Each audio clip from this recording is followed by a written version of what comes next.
Welcome to the PC Error Detective YouTube channel. In today's video, I will guide you through the steps on how to uninstall an administrator app on your PC, step by step. If you find this video helpful, don't forget to subscribe to the channel for more troubleshooting tips and solutions. Let's get started.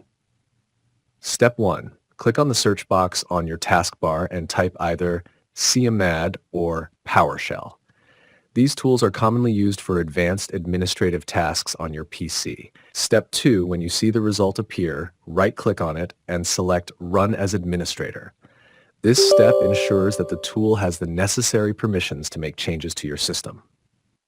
Step 3, if prompted, click on Yes to confirm that you want to run the tool with administrative privileges.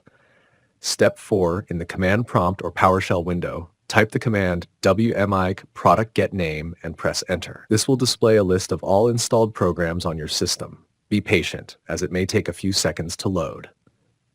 Step 5. Look through the list and find the exact name of the app you want to uninstall.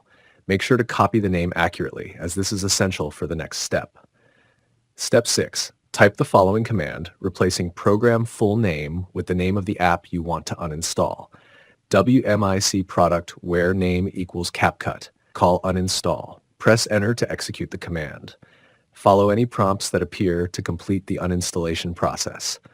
These might include confirmation messages or additional instructions depending on the app. And that's it. Thanks for watching.